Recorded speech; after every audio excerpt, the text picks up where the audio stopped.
Drama serial मेरी जिंदगी है तू की अगली किस्त बेहद धमाकेदार होने वाली है, क्योंकि अब आयरा के घर वालों को अंदाजा हो चुका है कि कामयार नाम का लड़का उनकी बेटी के पीछे पूरी तरह पड़ गया है।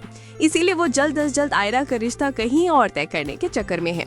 अब सवाल ये है कि क्या आयरा की शादी किसी और से हो जाएगी या फिर कामयार अपना कोई बड़ा कदम उठाकर सारा खेल पलट देगा। कामयार तो पहली आयरा के थप्पड़ के बाद उसके दिल का दीवाना बनता फिर रहा है, लेकिन सच तो यह है कि उसकी नीयत मोहब्बत से ज्यादा कुछ और ही लगती है। वो हर सूरत आयरा को अपने झाल में फंसाना चाहता है, मगर आयरा इतनी साधन नहीं कि फौरन उसके काबू में आ जाए। इसीलिए कामयार ने नादिर से जानबूझकर मार खाई ताकि आयरा को यह एहसास हो कि वो उसके भाई की इज्जत भी रखता है। नादिर अंदर से डरा हुआ तो जरूर था, मगर बहन और लोगों के सामने हाथ उठा ही दिया। बावजूद इस सब के आयरा का दिल अभी तक नहीं बसीजा, बल्कि वो कामयाब की शक्ल देखना पसंद नहीं करती। इधर कामयाब मुसलसल उसका पीछा करते हुए किसी सूरत पे छड़ने को तैयार नहीं। यहाँ तक कि आयरा घर पहुंचकर सुकून का सांस ले भी ले तो रात के वक्त खिड़की से बाहर जानते हुए कामयाब नजर आ जाता है और वो गुस्से और परेशानी से पागल होने लगती है कि आखिर ये लड़का करता क्या है। आयरा जब खिड़की से कामयार को बाहर देखती है तो गुस्से से आग बबूला होकर फौरन दुपट्टा लेकर बाहर निकलती है और उसे समझाने की पूरी कोशिश करती है कि यहाँ से चला जाए, मगर कामयार ढेठ बैठा रहता है। आयरा सख्ती से कहती है कि मैंने तुम्हें साफ मना किया था कि मेरे घर के आसपास भी नजर न आना, फिर अब यहाँ क्या कर रहे हो। इस पर कामयार नरमी से जवाब देता है कि मसला ये है कि जहाँ भी जाता हूँ, जिस तरफ भी देखता हूँ, मुझे सिर्फ तुम नजर आती हो। तुम्हारा चेहरा मेरी आंखों के सामने से हटता ही नहीं, इसीलिए घर पर भी चैन नहीं मिलता, तो सोचा शायद तुम यहाँ दिखाई दे जाओ। आयरा उसके बात सुनकर मजीद गुस्से में आ जाती है और साफ कह देती है कि बकवास बंद करो, अभी फौरन यहाँ से निकलो, वरना अगर किसी ने देख लिया तो बहुत बड़ा तमाशा हो जाएगा। आखिरकार आयरा ही उसे गाड़ी में बैठाकर वहाँ से रवाना करती है ताकि कोई बात न बन जाए।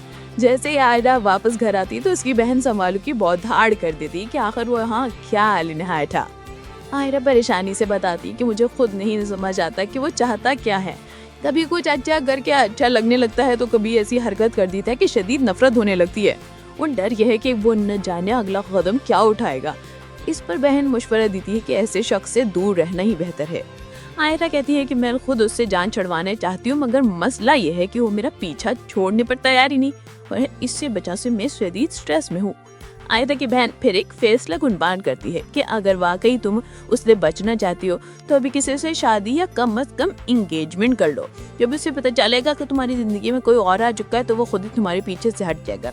आयरा को अपनी बहन का मशवरा काफी मुनासिब लगता है, मगर मसला ये है कि कामयार इतनी आसानी से उसका पीछा छोड़ने वाला नहीं। जैसे ही आयरा दोबारा यूनिवर्सिटी जाने निकलती है, कामयार फिर उसके सामने आ खड़ा होता है। आयरा गुस्से में गाड़ी का दरवाजा खोलकर उसे बाहर निकाल देती है और साफ कहती है कि जब मैं तुम्हें बता चुकी हूँ कि हम कभी दोस्त नहीं बन सकते तो फिर मेरी जान क्यों नहीं छोड़े। कामयार एक बार फिर मासूम बनने की कोशिश करते हुए कहते हैं कि मैं तो सिर्फ माफी मांगने आया था, गलती मेरी थी, मुझे तुम्हारे भाई को नहीं मारना चाहिए था, गाड़ी चलाने का सोचना भी नहीं चाहिए था, आखिर कब तक तुम मुझसे माफिया मंगवाती रहोगी। लेकिन आयरा इसके ड्रामे पर कोई ध्यान नहीं देती और वहाँ से चली जाती है। कामयार फिर भी बाज नहीं आता, बल्कि एक नया नाटक रचाता है और खुद को झूठे एक्सीडेंट की हालत में हॉस्पिटल पहुंचा देता है। ये सुनते ही आयरा के होश उड़ जाते हैं और वो फौरन हॉस्पिटल दौड़ जाती है।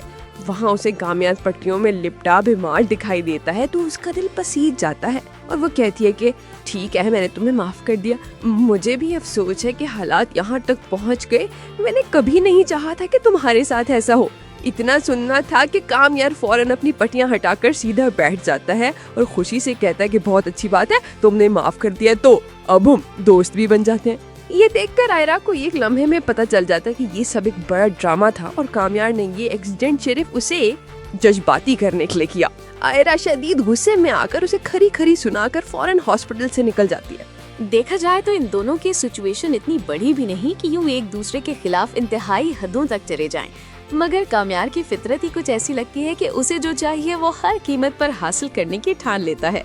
आयरा के इनकार और थप्पड़ ने उसकी आना को बुरी तरह चोट पहुंचाई है और इसीलिए अब वो सिर्फ अपनी ईगो की तस्कीन के लिए हर जगह आयरा के पीछे पहुंच रहा है। यहाँ तक कि वो चाहता है कि आयरा भी उसके पीछे दीवानी हो जाए और फिर एक वक्त आए जब वो खुद उसे छोड़ जाए ताकि उसे बदला मिल सके। दूसरी तरफ आयरा भी जज्बात में चीजों को जरूरत से ज्यादा एक्सट्रीम पर ले जाती है, जबकि हकीकत तो ये है कि उसके अपने भाई की भी गलती थी और अगर कामयार ने बर वक्त गाड़ी ना मोड़ी होती तो शायद आयरा का भाई और उसकी बहन भी बड़े नुकसान का शिकार हो जाते। कामयार ने अपनी गलती का एहसास होते ही गाड़ी भी वापस लाने की कोशिश की, मगर आयरा के घर वालों ने लेने से इनकार कर दिया और ये बात कामयारा के दिमाग में मजीद जिद और गुस्सा पैदा कर गई। अब वो समझ बैठा है कि जब तक आयरा इसे माफ नहीं करेगी वो पीछा छोड़ने वाला नहीं, इसलिए वो हर जगह उसके आड़े आ रहा है। मुझे तो यही लगता है कि आयरा के घर वाले अब फैसला करेंगे कि उसकी एंगेजमेंट फौरन कर दी जाए ताकि कामयार हमेशा के लिए जिंदगी से निकल जाए।